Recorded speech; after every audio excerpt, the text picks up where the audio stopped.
নমস্কাৰ প্ৰিয় বন্ধু বান্ধৱীসকল, সকলোকে শুভ দুপৰীয়া জনাই আজি মোৰ এটি মিনি ব্লগ লৈ আহিছোঁ আপোনালোকৰ ওচৰত।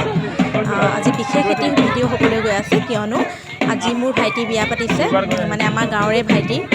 চাওকচোন বাৰু, ইমান ধুনীয়াকৈ ঢোলে ডগৰে আমাৰ ভাইটি দৰা কইনাক আদৰি লৈ গৈছে। চাওকচোন বাৰু, আপোনালোকে অনুগ্ৰহ কৰি আপোনালোকে সম্পূৰ্ণ শেষলৈকে চাব বুলি আশা কৰিলোঁ।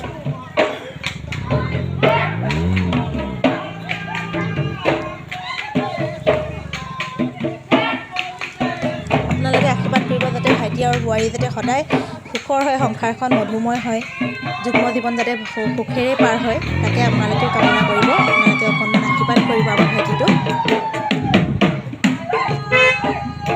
এয়া কইনালৈ আহি পাইছেহি আমাৰ ভাইটি।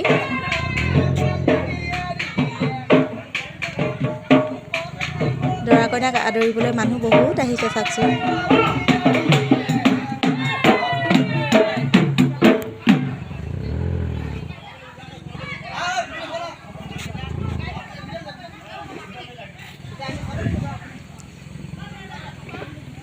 সম্পূৰ্ণ অসমীয়া ৰীতি নীতিৰে আমাৰ ভাইটিৰ বিয়াখন কৰা হৈছে, আৰু বৰ বেছিকৈ আয়োজন কৰা নাই, একদম অনুষ্টুপীয়াকৈ কৰা হৈছে, কিয়নো আমাৰ ভাইটিহঁতৰ ঘৰত মানুহ তেনেই কম, তেনেকৈ কৰিবলৈ মানুহ নাই, তো গাঁৱৰ ৰাইজ লৈ নীতি নিয়মেৰে গোপ গোপিনীসকল লগত লৈ কৰা হৈছে। চাওকচোন বাৰু, এয়া সেন্দুৰীয়া মুহূৰ্তকণ সাঁচি ৰাখিছোঁ।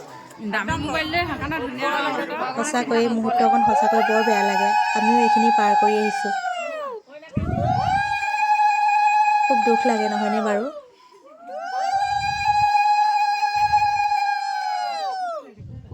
আপোনালোকে সকলোৱে আশীৰ্বাদ কৰিব দেই।